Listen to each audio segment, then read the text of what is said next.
사랑하는 꿈의 가족 여러분, 토요일 아침 묵상입니다. 우리가 인생을 살아가며 참 중요한 것 중에 하나는 마음, 즉 내면을 관리하는 것입니다. 마음을 온전히 관리하지 못하면 쉽게 지쳐버리기 때문이죠. 내면 관리에 한순간 실패했던 성경의 인물이 등장하는데 그는 바로 엘리야입니다. 엘리야는 바알과 아세라의 제사장들과 정면으로 충돌합니다. 이는 곧 당시 최고의 권력자였던 이세벨과의 전쟁을 의미했습니다. 전 국민의 관심이 집중된 이 전쟁에서 엘리야는 하나님의 살아계심을 보여주죠. 당당히 승리를 얻어낸 것입니다. 그러자 분노한 이세벨이 엘리야를 죽이려고 합니다. 그 소식을 들은 엘리야는 황급히 피난길을 떠나게 되죠. 남쪽 브엘세바까지 단숨에 대피해 간 것입니다. 그런데 여러분, 브엘세바는 광야 지역이었습니다. 광야는 살고자 하는 자가 갈 만한 곳이 아니죠. 광야는 한낮에 50도까지 올라가는 곳이며 강한 바람과 맹수들과 도적대가 가득한 곳이었습니다. 그리고 광야에서 그가 선택한 로뎀 나무는 아주 작은 나무로서 그늘을 얻을 만한 나무가 아니었습니다. 잎이 넓은 나무도 아니었고 키가 큰 나무도 아니었죠. 오히려 그가 살길 원했다면 시띠나무나 종려나무를 선택해야 했습니다. 하지만 그의 선택은 로뎀나무였습니다. 이는 그의 심정을 대변한다고 볼 수 있습니다. 어쩌면 그는 광야까지 도망쳐온 자신을 바라보며 차라리 죽는 것이 나을 것이라고 여긴 것이에요. 최선을 다했고 사람들에게 하나님의 살아계심을 보여주었지만 여전히 변하지 않는 삶의 현실에 절망하고 낙심하여 죽음이 더 나을 것이라고 생각하게 된 것입니다. 지칠 대로 지쳐 내면에 큰 상처를 입은 것이죠. 그런데 그런 엘리야를 향한 하나님의 대책은 참 심플합니다. 그를 먹이고 재우죠.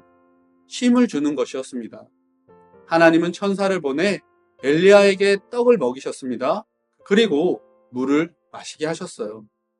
광야에서도 엘리야를 향한 구원의 손길이 늘 함께한다는 사실을 보여주심으로 이세벨의 위협에서도 지키실 것이라는 것을 알려주신 것입니다. 이 일을 통해 엘리야는 힘을 더 얻고 힘껏 주의 일을 감당하게 되죠. 엘리야가 경험한 인생의 위기와 절망은 오늘 우리에게도 충분히 찾아올 수 있는 것입니다. 내면이 주님으로 충만해 있지 않는다면 인생의 위기 앞에 누구나 엘리야처럼 대처할 수 있는 것이죠. 오늘 본문에 등장하는 사람들도 이런 위기를 경험한 사람들이었습니다.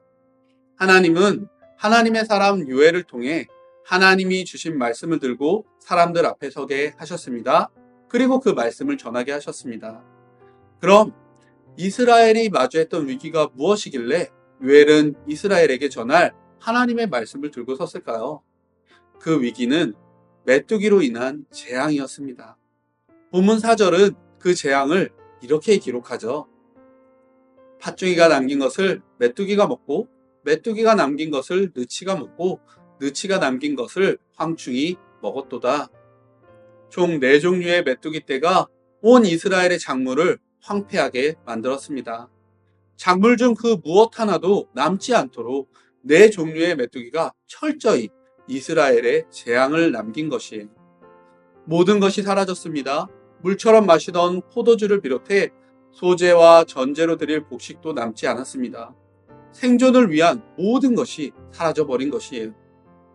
요엘은 이러한 상황을 주신 하나님을 향한 회개를 이스라엘을 향해서 요청하고 있습니다. 요엘이 요청하는 이스라엘을 향한 회개는 무엇일까요? 그것은 바로 요엘의 이름을 통해서 확인할 수 있습니다. 여러분, 요엘의 이름은 여호와가 하나님이시다라는 의미입니다. 그리고 요엘서 2장 27절을 보면 이스라엘에게 말씀하시는 하나님의 목적을 분명히 알 수 있죠. 그런즉 이스라엘 가운데 있어 너희 하나님 여호와가 되고 다른 이가 없는 줄을 너희가 알 것이라. 내 백성이 영원히 수치를 당하지 아니하리로다. 하나님은 이스라엘의 신앙의 회복을 말씀하십니다. 하나님을 하나님으로 인정하는 것을 요청하신 것이에요. 모든 것이 사라지고 절망과 고통의 시간 속에서 이스라엘이 가장 먼저 회복해야 할 것은 신앙이었습니다. 우상을 하나님과 겸하여 섬겼던 종교 복합주의를 벗어나 하나님을 온전히 인정하는 삶이 그들에게 필요했던 것입니다.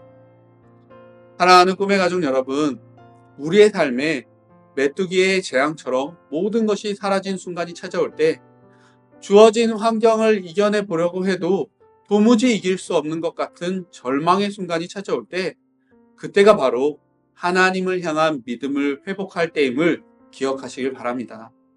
여러분, 하나님을 인정하십시오.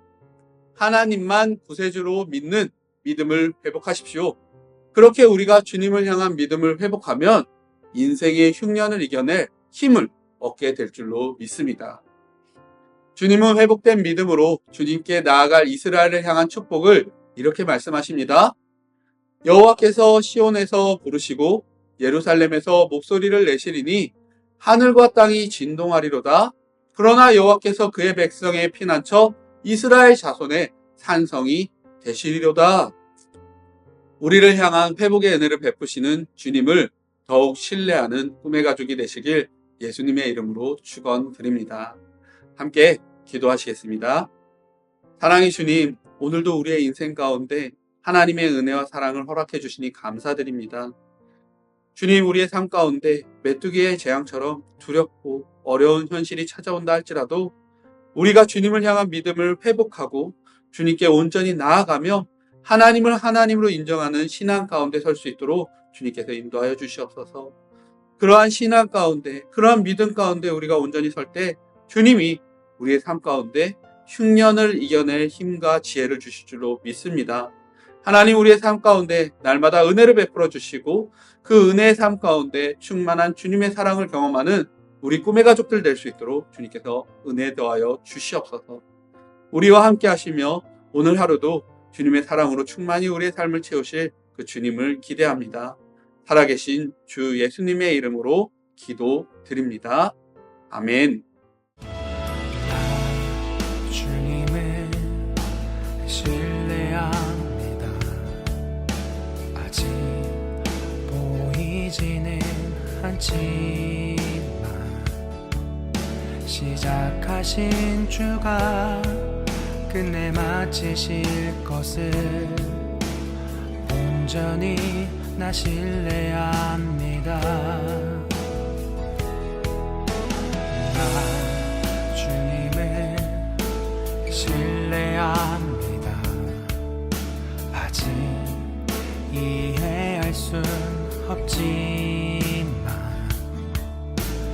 나보다 내 필요를 잘 아시는 주를 여전히 나 신뢰합니다.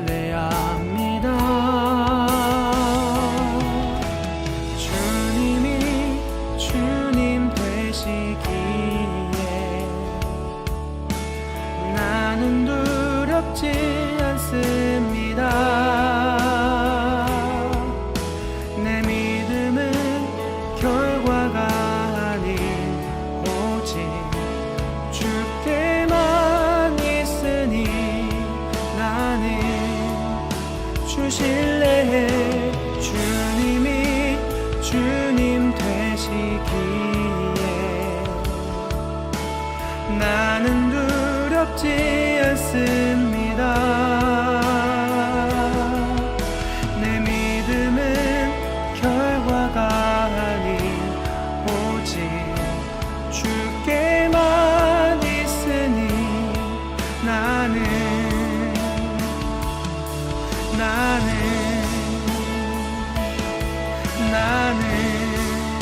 주 신뢰합니다.